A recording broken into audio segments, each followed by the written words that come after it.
गद्य खंड में 12 लेसन पढ़ना है। उस 12 लेसन के कौन कौन से लेखक है, उन लेखक के जन्म और उनका जन्म स्थान, आज इसको अच्छे से कवर करेंगे। एक बात याद रखिएगा कि इस टॉपिक से एग्जाम में 2 से 3 नंबर पक्का हो जाएगा।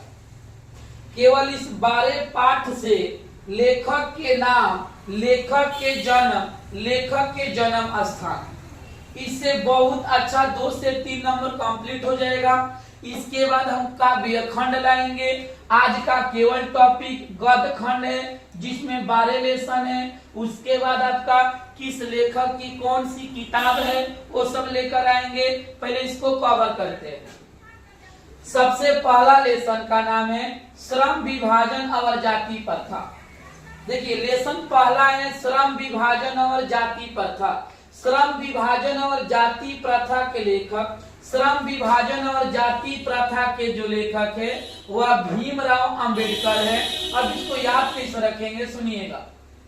देखिए श्रम का मतलब होता है काम, काम का मतलब मेहनत। सबसे ज्यादा मेहनती भीमराव अंबेडकर थे, जिन्होंने बहुत मेहनत से पढ़ाई किए। पढ़ाई करने के लिए न्यूयॉर्क गए, न्यूयॉर्क के बाद लंदन गए, लंदन से इन्होंने बहुत ज्यादा शिक्षा ग्रहण किए और तब जाके हमारे भारत में एक संविधान का गठन किए। और इनका जन्म, भीमराव अंबेडकर के जन्म 14 अप्रैल 1891 महू मध्य प्रदेश में। 14 अप्रैल को भीम जयंती यानी बाबा साहब के जन्मदिन पर भीम जयंती मनाते हैं। इसको याद रखिएगा। श्रम का मतलब होता है काम, और सबसे ज्यादा मेहनती, सबसे ज्यादा काम करने वाले कौन थे?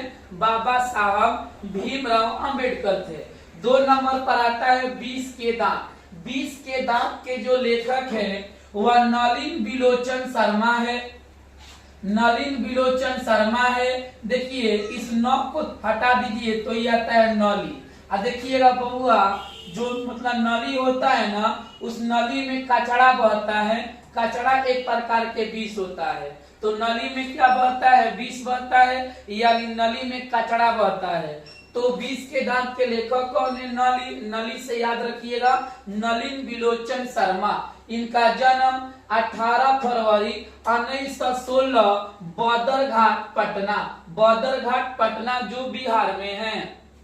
बदरघाट पटना जो कहां पर है? बिहार में। भारत से हम क्या सीखे? लेखक है मैक्स मूलर। भारत से हम क्या सीखे? लेखक है मैक्स मूलर। याद कैसे करेंगे? भारत के अधिकतर लोग ना सीखने का प्रयास करते हैं। भारत के जितने अधिकतर लोग होते हैं वह सीखने का प्रयास करते हैं। और भारत में देखिए, भारत में सीखने का प्रयास करते हैं। भारत में सीखने का प्रयास करते हैं, यानी भारत से हम क्या सीखे? तो इसे याद रखिएगा, मैक्स मूलर। भारत में सीखने का प्रयास करते हैं मैक्स मूलर। जन्म 6 दिसंबर 1823 डेसाउ नगर जर्मनी में। 6 दिसंबर 1823 डेसाउ नगर जर्मनी में। और इसके बाद आता है नाखून क्यों बढ़ते हैं? तो नाखून क्यों बढ़ते हैं के लेखक है हजारी प्रसाद द्विवेदी। देखिए जो नाखून का काम है ना, यह हजारों वर्ष से मतलब नाखून बढ़ती हुई आ रही है। यह 1 वर्ष 2 वर्ष से नहीं, नाखून जो बढ़ रहा है यह हजारों वर्षों से बढ़ती हुई आ रही है। और इनका जन्म, हजारी प्रसाद द्विवेदी जी के जन्म 1907 में बलिया उत्तर प्रदेश में। हजारी प्रसाद द्विवेदी जी के जन्म 1907 में बलिया उत्तर प्रदेश में हुआ था। इसके बाद आता है नागरी लिपि। नागरी लिपि के लेखक है गुणाकर मूल्य। देखिए जो नगर होता है ना, वह जो नगर होता है गांव से कई गुना अच्छा होता है। जो नगर होता है गांव से कई गुना अच्छा होता है। तो गुना से याद रखेंगे गुणाकर मूल्य, यानी गुणाकर मूल्य। इनका जन्म 1935 में अमरावती जिला महाराष्ट्र में। जन्म 1935 में अमरावती जिला महाराष्ट्र में। 6 नंबर पर आते हैं बहादुर। देखिए बहादुर लोग बहादुर लोग अमर रहते हैं। बहादुर लोग क्या रहते हैं? तो बहादुर लोग अमर रहते हैं। तो बहादुर कहानी के लेखक कौन है? अमरकांत। याद रखिएगा, जितने बहादुर होते हैं सब के सब कैसा रहते हैं? अमर रहते हैं। इनका जन्म 1925 बलिया उत्तर प्रदेश। जन्म 1925 बलिया उत्तर प्रदेश। ब से बहादुर, ब से बलिया, बलिया में अमरकांत का जन्म हुआ था। चलिए, परंपरा के मूल्यांकन रामविलास शर्मा। देखिए, जो परंपरा के मूल्यांकन है रामविलास शर्मा। देखिए, राम से आप याद रखिए कि राम जी की जो शादी हुई थी ना, यह उस समय से, जब राम जी की शादी हुई थी तो उस समय से का परंपरा आती ही रही है।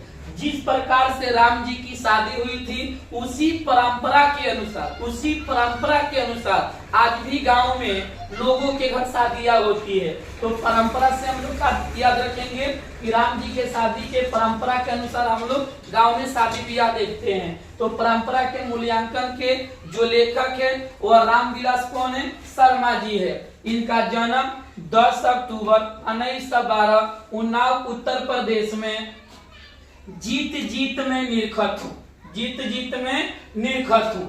देखिए, जो एक बार जीत जाता है उसको राजा बोलते हैं, और जीत जो 2 बार जीत जाए उसको महाराजा बोलते हैं। जीत में निरखत हूँ पंडित बिरजू महाराज। याद रखिएगा, जीत इसमें 2 बार जीतना आया है।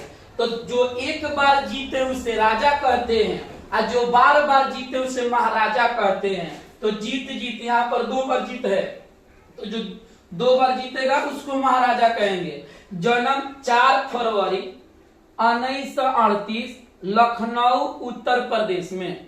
4 फरवरी 1938 लखनऊ उत्तर प्रदेश में। इसके बाद आता है कि अभिनय लेखक अशोक वाजपेयी। इसको याद रखिए, अ से अभिनय, अ से अशोक वाजपेयी, अ से अभिनय, अ से अशोक वाजपेयी। जन्म 16 जनवरी 1941 दुर्ग छत्तीसगढ़। देखिए, टोटल गद्य खंड में 2 ही ऐसा लेखक है जिनका जन्म छत्तीसगढ़ में हुआ है, एक विनोद कुमार शुक्ल और एक अशोक वाजपेयी। दोनों का जन्म छत्तीसगढ़ में हुआ है। अब याद रखिएगा, जो अशोक वाजपेयी थे दुर्ग में थे और विनोद कुमार शुक्ला राजनांद में थे। चलिए, आता है मछली, और मछली के लेखक विनोद कुमार शुक्ल है। जो शुक्ल है ना, तो इस शुक्ल को हम लोग याद रखेंगे शुल्क। शुल्क का मतलब होता है पैसा। मछली खरीदने जाते हैं तो शुल्क लगता है। शुल्क यानी पैसा लगता है। बिना पैसा का मछली मार्केट में बाजार में नहीं मिल सकता है। तो इस शुल्क से याद रहेगा शुक्ल, और मछली खरीदने के लिए शुल्क चाहिए, मतलब शुक्ल याद रहेगा। तो मछली के लेखक विनोद कुमार शुक्ल जी। इनका जन्म 1 जनवरी 1937 में राजनाथ छत्तीसगढ़। 1 जनवरी 1937 में राजनाथ छत्तीसगढ़। अब आता है नौबत खाने में इबादत। लेखक है यतीन्द्र मिश्र। मिश्र से याद रखिए मिश्री। जब हम लोग ना बड़े बड़े ढाबा में खाने जाते हैं ना, तो खाने के बाद छोटे छोटे कटोरी में मिश्री रखा रहता है।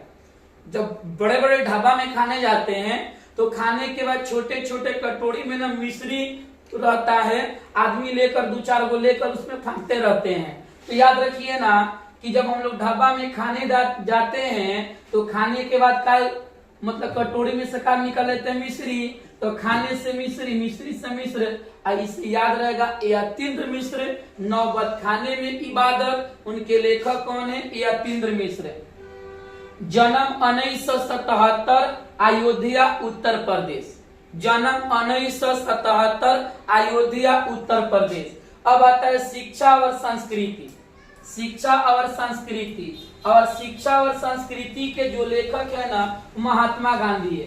देखिए, जब अंग्रेज थे ना तो उस समय शिक्षा का उतना अच्छा सुधार नहीं हुआ था, लेकिन महात्मा गांधी ने हमारे देश को मतलब गुलामों के जंजीरों से तोड़ के बाहर निकाला, और हमारी देश की जो शिक्षा थी उस शिक्षा में क्या किए? सुधार किए। तो शिक्षा में कौन सुधार किए? गांधी जी। शिक्षा में कौन सुधार किए? गांधी जी किए। जन्म 2 अक्टूबर 1869 पोरबंदर गुजरात में। 2 अक्टूबर को गांधी जयंती के नाम से मनाया जाता है इनके जन्म दिवस को। चलिए ये तो हो गया आपका गद्य खंड, ये आपका हो गया गद्य खंड। इसके बाद हम लाएंगे काव्य खंड। काव्य खंड के बाद आएगा किस लेखक की कौन सी रचना है, कौन सी रचना प्रसिद्ध है, किस रचना पर कौन सी पुरस्कार दी गई है, उसके लिए एक अलग आपका मतलब नेक्स्ट वीडियो में आएगा। चलिए इसके साथ अगर वीडियो अच्छा लगा हो तो लाइक शेयर और सब्सक्राइब एक बार जरूर करें।